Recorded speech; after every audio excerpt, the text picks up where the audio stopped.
नमस्कार. अंजली राकेशला म्हणत असते, काय हो, काय चाललंय तुमचं? हल्ली तुमचं माझ्याकडे लक्षच नाहीये. त्यावर राकेश म्हणत असतो, राणी सरकार, असं काय म्हणताय? त्यावर लगेचच आता अंजली म्हणत असते, हो ना, बघा, आधीसारखं तुमचं माझ्यावर प्रेम आहे का? त्यावर राकेश म्हणत असतो, राणी सरकार, हवं तर कोणत्या कंपनीची मशीन मिळते सांगा, त्या मशीनने मोजा. माझं तुमच्यावरचं प्रेम कधीच कमी झालेलं नाहीये. तुम्हाला त्या मशीनमध्ये दुप्पट चौपट प्रेम वाढलेलंच दिसेल. त्यावर अंजली म्हणत असते, असं असेल तर तुम्ही मला वेळ का बरं देत नाही? त्यावर राकेश म्हणत असतो, राणी सरकार, अहो आता जबाबदाऱ्या वाढणार आहेत, मग त्या विचाराने मला काहीतरी योग्य करावं लागेल ना. त्यावर अंजली म्हणत असते, अच्छा, असा विचार असेल तुमचा तर मस्तच आहे, पण एक गोष्ट लक्षात ठेवा, काही झालं ना तरी माझ्यासाठी तुमचा वेळ खूप महत्वाचा आहे. त्यावर राकेश म्हणत असतो, अगदीच, त्यासाठी तुला अजिबातच तडजोड करायची गरज नाहीये. चल, आता मला महत्वाच्या कामासाठी बाहेर जावं लागणार आहे, लवकरात लवकर येण्याचा प्रयत्न करतो. त्यावर अंजली म्हणत असते, ठीक आहे, मी तुम्हाला काही सामान आणायला सांगते, ती चिठ्ठी हातात घ्या, येताना सामान घेऊन या. त्यावर राकेश म्हणत असतो, ठीक आहे, आणि मग राकेश तिथून घाई गडबडीत निघत असतो. आणि मग राकेशचा मोबाईल त्या घाई गडबडीत तिथेच राहून जातो. इकडे आपण पाहतोय, राकेश चौकात पोचतो आणि मग त्याला आठवतं, अरे, मी तर माझा मोबाईल घाई गडबडीत घेतलाच नाहीये. आणि लगेचच आता राकेश स्वतःशी बोलत असतो, अरे वाट लागली, त्या मोबाईलमधील काही महत्वाचं जर त्या लंगडीने पाहिलं तर मात्र माझा पर्दाफाश होईलच, आणि सोबत ती वल्लरीही 12च्या भावात जाईल. अशातच आपण पाहतोय, राकेश लगबगीने पुन्हा घराकडे जायला निघालेला असतो आणि तेवढ्यात अंजली त्या मोबाईल जवळ आलेली असते आणि मोबाईलमध्ये एक मेसेज येतो. अंजली स्वतःशी बोलत असते, हा मोबाईल तर यांचा आहे, हे विसरले कसे काय? आणि लगेचच आता समोरच स्क्रीनवर आलेल्या त्या मेसेजमध्ये एक टेक्स्ट आणि एक व्हिडिओ असतो. अंजली कुतूहलाने तो व्हिडिओ ओपन करायचा प्रयत्न करते, पण तो टेक्स्ट आधी वाचते, तर त्यात असं लिहिलेलं असतं की या या एका व्हिडिओने तू मालामाल होऊ शकतोस, बघ, या व्हिडिओचा योग्य वापर करता आला तर कर. आणि अशातच आता अंजलीला खूपच आश्चर्य वाटतं, मालामाल होऊ शकतो, असा कसा मेसेज आहे हा? आणि लगेचच अंजलीने तो व्हिडिओ प्ले केलेला असतो, तर त्या व्हिडिओमध्ये स्पष्टपणे वल्लरी वल्लरी ही दिसत असते. वल्लरी दिसल्यावर लगेचच अंजली स्वतःशी बोलत असते, ही तर मामी आहे, पण मामी या व्हिडिओमध्ये कशी काय? आणि अशातच आता वल्लरी समोर कोणाशी तरी बोलते, पण समोरचा माणूस दिसत नाहीये. आणि अशातच आता पुढच्या काही सेकंदात समोरचा माणूसही आता दिसू लागतो. वल्लरी त्या माणसाला म्हणत असते, एक गोष्ट लक्षात ठेव, आता तो समोर माणूस असतो अंजलीचा स्वतःचा खरा सक्का काका. वल्लरी त्या माणसाला म्हणत असते, लवकरात लवकर मी सांगते ते काम करायचं, त्या ईश्वरीला कायमचं संपवायचं. आता मात्र अंजलीने हे ऐकल्यावर तिच्या पायाखालची जमीन सरकते आणि ती थरथरू लागते. अशातच आता अंजलीला सुचत नसतं की काय करावं. लगेचच आपण पाहतोय, अंजली या सगळ्याचा जाब विचारण्यासाठी लगेचच स्वतःच्या मोबाईलवरून वल्लरीला कॉल लावते. इकडे वल्लरी स्वतःच्या मोबाईलमध्ये अंजलीचा आलेला कॉल बघून थोडी आश्चर्यचकित होते, कारण ही अंजली मला का कॉल करते असा विचार वल्लरीच्या मनात आलेला असतो. आणि अशातच आपण पाहतोय, थेट वल्लरीने अंजलीला विचारलेलं असतं, काय ग अंजली, कशी आहेस? खूप दिवसांनी तुला तुझ्या मामीची आठवण आली. त्यावर अंजली म्हणत असते, मामी, प्रेमाने विचारपूस करू नकोस, माझं डोकं सटकवलंस तू. माझ्या काकांना जाऊन का भेटलीस तू? आणि माझ्या काकांना ईश्वरीला मारायची सुपारी देतेस तू? हे वाक्य ऐकल्यावर अंजलीला आता वल्लरी म्हणत असते, काय डोकं फिरलंय का तुझं? बोलताना जरा विचार तरी कर. त्यावर लगेचच आता अंजली म्हणत असते, मामी, तुझा तसा व्हिडिओ माझ्याकडे आहे, हवा असेल तर हा व्हिडिओ मी सोशल मीडियावर व्हायरल करते. त्यावर वल्लरी म्हणत असते, अगं काय करतेस तू हे? स्वतःच्या मामीला असं चार चौघांमध्ये बदनाम करणार आहेस का?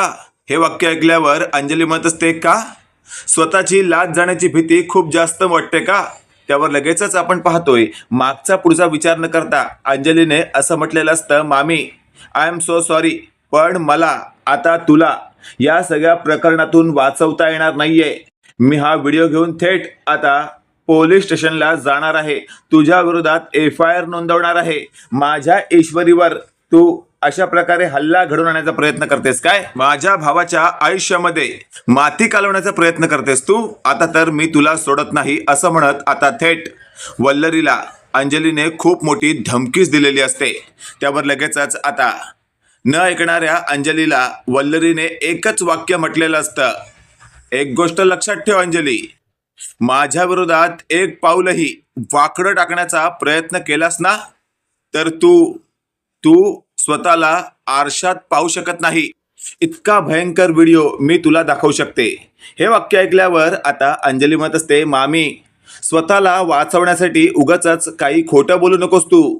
त्यावर वल्लरी म्हणत असते, अंजली फक्त अर्धा तास थांबशील का? माझ्याकडेही असा एक व्हिडिओ आहे ना, जो पाहशील ना त्यानंतर तू स्वतःचा थोबाड फोडून घेशील. त्यावर लगेचच आता अंजली म्हणत असते, अच्छा दाखव बघू, पाठव मला. त्यावर वल्लरी म्हणत असते, अजिबात नाही, असा व्हिडिओ कोणाला पाठवायचा नसतो. थांब, मी स्वतः येते आणि तुला तो व्हिडिओ दाखवते. त्यावर लगेचच आपण पाहतोय अंजलीला भेटायला वल्लरी घरातून निघालेली असते. इकडे आपण पाहतोय आता राकेश हा घराजवळ पोचतो आणि घराजवळ पोचलेल्या राकेशला थेट 4 गुंडांनी धरलेलं असतं आणि म्हटलेलं असतं, काय रे भामट्या, कधी देणार आहेस तू आमचे पैसे? त्यावर राकेश म्हणत असतो, अहो असं काय करताय तुम्ही, माझ्या घराजवळ आहात, माझ्या बायकोला जर कळलं ना तर उगाचच लफडं वाढेल. त्यावर ते 4 गुंड म्हणत असतात, त्याचा आम्हाला काही फरक पडत नाही, तू आमचे पैसे दे आणि आमच्या मार्गातून मोकळा हो. त्यावर राकेश म्हणत असतो, अहो तुमचे पैसे देणारच आहे मी, तुमचे पैसे घेऊन काय पळून चाललो नाहीये मी, मला थोडा अवधी द्या. त्यावर ते गुंड म्हणत असतात, आम्हाला वाटतंय बहुतेक की तू आमचे पैसे बुडवणारच आहेस आणि तू आम्हा सगळ्यांना उल्लू समजतोस. त्यावर राकेश म्हणत असतो, अहो तुम्हा सगळ्यांना उल्लू समजण्यासाठी खरंच मी महामूर्ख आहे का? आणि अशातच आता त्या गुंडांनी थेट राकेशला बांधून आपल्या गाडीत भरलेलं असतं आणि फोडत फोडत कुठेतरी नेलेलं असतं. इकडे आपण पाहतोय आता वल्लरी घाई गडबडीने या अंजलीकडे पोहोचलेली असते. अंजलीकडे आलेल्या वल्लरीने थेट अंजलीला म्हटलेलं असतं, बरं झालं अजिबात वाकडा पाऊल टाकला नाहीस, नाहीतर खूप भारी पडलं असतं तुला.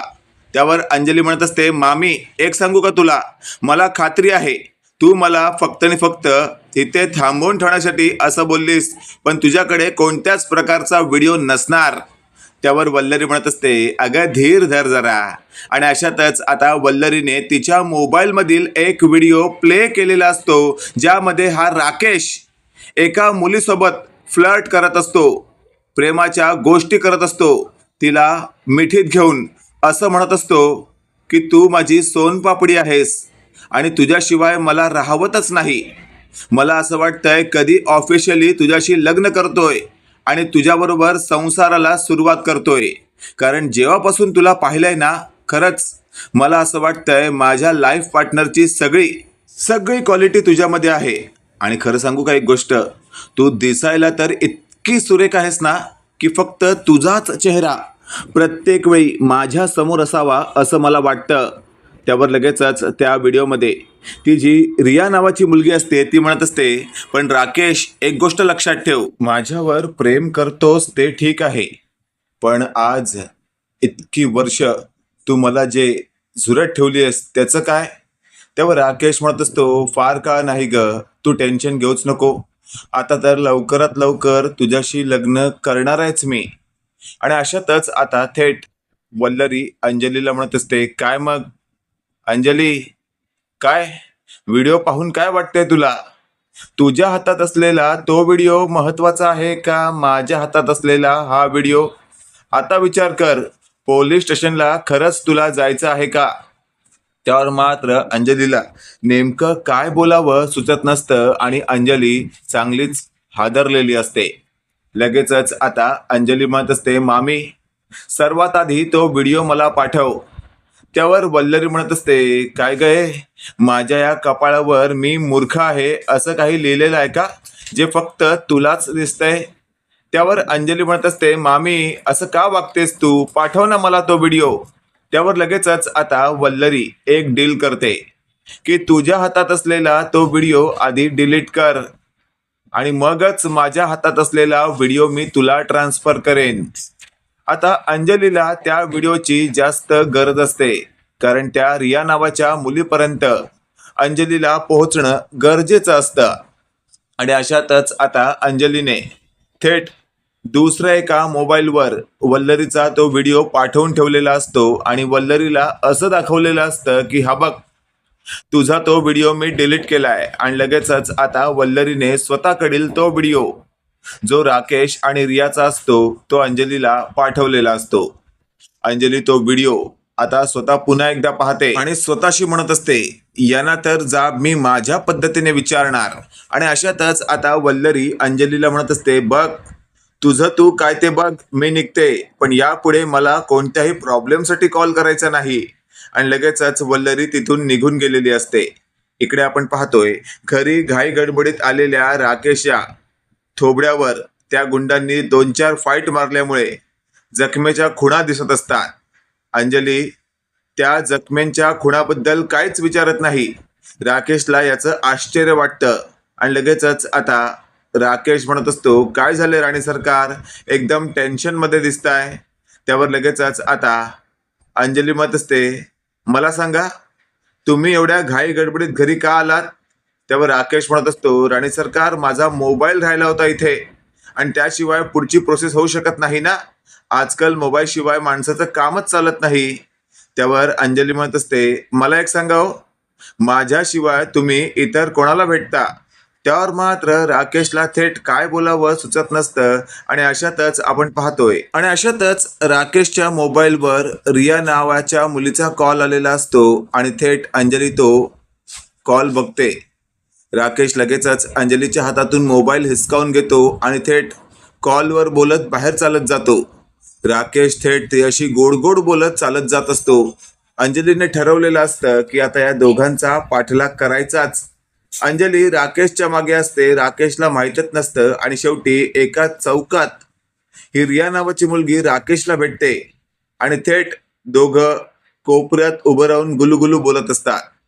अंजलीने लांबूनच सगळं पाहिलेलं असतं. अंजली स्वतःशी बोलत असते, या मामीने तर आज माझे डोळे उघडले आहेत. खरंच मी या माणसाला देव माणूस समजत होती, पण याने तर माझी पूर्णपणे चांगली नाचक्की करून टाकली आहे.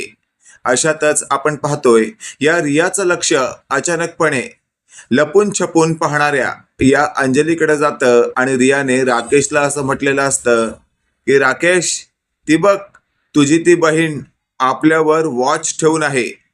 हे वाक्य ऐकल्यावर राकेश म्हणत असतो, कोण ग माझी बहीण?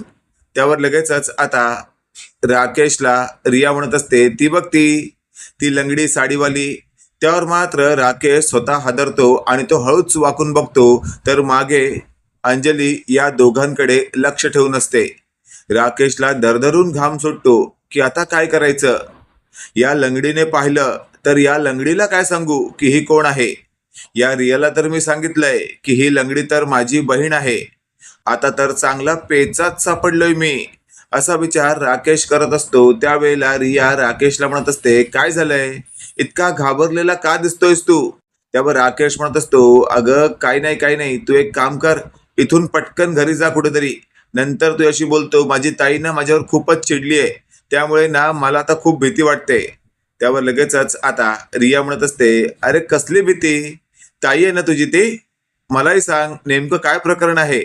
त्यावर राकेश म्हणत असतो, जेवढं सांगितलं तेवढं कर ना. आणि अशातच आता रिया तिथून वळणार तेवढ्यात मागेच अंजली उभी असल्यामुळे रिया हादरते आणि तेवढ्यात अंजली बोलू लागते, काय राकेश काय चाललंय तुमचं, कोण आहे ही? मी तर तुमची बहीण आहे असं तुम्ही सांगितलं का हिला? त्यावर मात्र आता राकेशला नेमकं काय बोलावं सुचत नसतं आणि राकेशची बोबडी वळते. राकेश म्हणत असतो, राणी सरकार असं काहीच नाहीये. त्यावर लगेचच आता रिया म्हणत असते, राणी सरकार. त्यावर मात्र आता अंजली म्हणत असते, रिया एक गोष्ट लक्षात ठेव, मी यांची लग्नाची बायको आहे. तू कोण आहेस हे मला माहिती नाही, पण तुमच्या दोघांच्या गुलूगुलू बोलण्यावरून एवढं मात्र सिद्ध होतंय की तुम्ही एक प्रेमी युगल आहात असंच चित्र उभं होतंय. त्यावर लगेचच आता रिया म्हणत असते, ए शट अप, तू याची बहीण आहेस तोपर्यंत तुला मान देते, पण आमच्या प्रेमाच्या आड येण्याचा प्रयत्न केलास ना तर मात्र मी तुझा विचार करणार नाही हा. त्यावर राकेशला ती म्हणत असते, राकेश हिला समजवा, आपल्या प्रेमाच्या आड यायचं नाही. त्यावर अंजलीने 60 रियाच्या कानाखाली दिलेली असते आणि असं म्हटलेलं असतं, वर थोबाड करून तू माझ्याच नवऱ्यासमोर मला बडबडतेस, आता तर तुझी काही खैर नाही. आणखी 2 सटासट थोबाडी दिल्यामुळे रिया चांगलीच आता गालबुंद होते आणि ती म्हणत असते, राकेश काय चाललंय हे, अशी का वागते ही, तुला तुझ्या बहिणीला काहीच बोलावं असं वाटत नाहीये का.